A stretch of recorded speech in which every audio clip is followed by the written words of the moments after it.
नमस्कार, आपल्या सर्वांचं द डेली लाईफमध्ये स्वागत. पंढरपूरमध्ये सर्व संतांच्या पालख्या आणि वारकरी आणि सर्व विठ्ठल भक्तांनी गर्दी केलेली आहे. पैकीच जिथं जिथं ज्या ज्या गावामध्ये विठ्ठल मंदिर आहेत त्या मंदिरामध्ये देखील भाविकांची दर्शनासाठी गर्दी झालेली आहे. म्हाळुंगमध्ये आहोत. हे म्हाळुंगचं पुरातत्व खात्याच्या ताब्यात असलेलं विठ्ठल मंदिर. त्याचं जर वैशिष्ट्य आपण पाहिलं तर हे पुरातत्व खात्याचं शेकडो वर्षापूर्वीचं हे दगडी मंदिर आहे आणि या मंदिरामध्ये भाविक भक्तांनी आज आषाढी एकादशीनिमित्त खूप मोठी इथं गर्दी केलेली आहे. आणखी एक ह्या मंदिराचं वैशिष्ट्य पाहिलं तर शिवलिंग आणि विठ्ठलाची मूर्ती एकाच गाभाऱ्यामध्ये या ठिकाणी आहे आणि हे ह्या मंदिराचं खास असं वैशिष्ट्य आहे. संत तुकाराम महाराजांची पालखी ज्यावेळेला परतीच्या प्रवासामध्ये असते त्यावेळेला याच ठिकाणी मुक्कामी असते.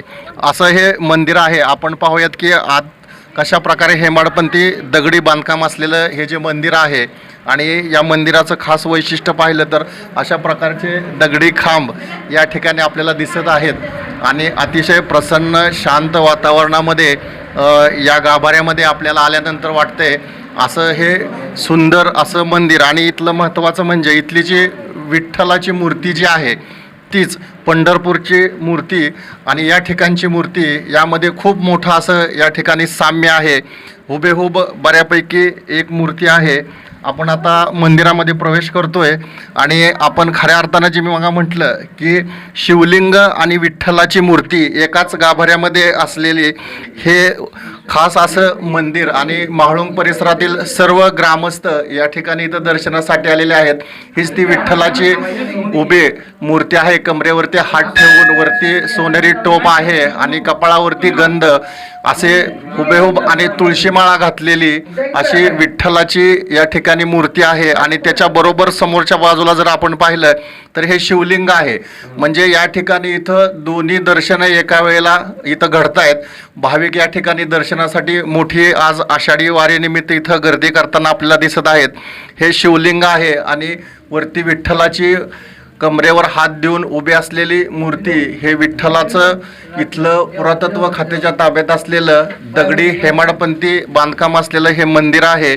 आणि आज आषाढी एकादशीनिमित्त खूप अशी या ठिकाणी भाविक भक्तांची इथं गर्दी दिसते. या ठिकाणी इथं भजन कीर्तन हे देखील कार्यक्रम होतात आणि ज्यावेळेला संत तुकाराम महाराजांची पालखी परतीच्या प्रवासामध्ये असते त्याच वेळेला या ठिकाणी या मंदिरामध्ये तिचा मुक्काम असतो आणि त्या दिवशी या ठिकाणी इथं खूप मोठ्या प्रमाणात भक्तांची गर्दी देखील असते आणि इथं त्या दिवशी महाप्रसादाचं देखील वाटप असतं. असं हे विठ्ठलाचं म्हाळुंग गावामधील शेकडो वर्षापूर्वीचं हे दगडी विठ्ठल मंदिर आहे. भाविक भक्त या ठिकाणी इथं दर्शनासाठी मोठी गर्दी करतायत.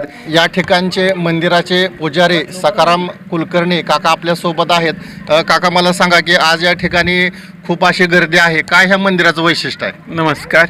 या ठिकाणी पुरातन विभागाचं विठ्ठल मंदिर अधिक शिवमंदिर असं दोन्ही हरिहरा नाही भेद ह्या हिशोबाने पांडुरंग आणि महादेवाचं मंदिर आहे. हे हजारो वर्षापूर्वीचं मंदिर आहे असं पुरातन विभागाची नोंद आहे. या ठिकाणी आषाढ एकादशीला गावकऱ्यांचं प्रसाद वाटप असतं आणि आषाढ कृष्ण पक्ष द्वितीयाला तुकाराम महाराजांची पालखी या ठिकाणी मुक्कामासाठी असते. या ठिकाणी मुक्कामासाठी गावकऱ्यांची सगळी व्यवस्था, पालखीची सोय, जेवणाची व्यवस्था सगळी गावकऱ्यामार्फत केली जाते. हे असं पुरातन विभागाचं हे जुनं मंदिर आहे. पंढरपूरची विठ्ठलाची मूर्ती आणि इथली बरंचसं साम्य आहे, काय म्हणाल? तसं म्हणजे बघितलं तर रुक्मिणीची मूर्ती पंढरपूरची आणि ह्या पांडुरंगाची मूर्ती आणि पाषाण म्हणजे एकसारखं आहे आणि इथं रुक्मिणीचं मूर्तीची फाउंडेशन आहे परंतु रुक्मिणी मूर्ती नाही या ठिकाणी. बरं. आणि खाली शिवलिंग आहे, हे एकत्रित म्हणजे एक वेगळं आहे. तर काय असेल ते? म्हणजे असं महाराष्ट्रातच मंदिर नाही की विठ्ठल मंदिर आणि खाली शिव म्हणजे महादेवाची पिंड आहे असं कुठंही आम्ही आणि बघितलं नाही. असं मंदिर या ठिकाणीच आहे. बरं. आता हे जे इथलं तुमचे जे पूर्वज आहेत, किती वर्षापासून तुम्ही इथला पूजेचा मान आहे तुम्हाला? साधारण आम्ही आता हे आमची 6वी पिढी आहे पूजा करण्याचा मान आहे. 6 पिढ्यात नोंद आहे इथं 6 पिढ्याची, पण पूर्वीपासून तर आहेच आहे असं झालं. तर हे होते सखाराम काका. इथला पूजेचा मान त्यांच्या पिढ्यानं पिढ्या इथं आहे आणि ह्या मंदिराबद्दल त्यांनी बरीचशी माहिती सांगितली की हजारो वर्षापूर्वीचं हे हेमाडपंथी दगडी बांधकाम असलेलं पुरातत्व खात्याच्या ताब्यातील हे माळुंग गावामधील जे मंदिर आहे. तर या ठिकाणी आज आषाढी एकादशीनिमित्त भाविक भक्तांची दर्शनासाठी गर्दी झालेली आहे. शांतीलाल लेडेसह दत्ता नाईक नवरे, माळुंग.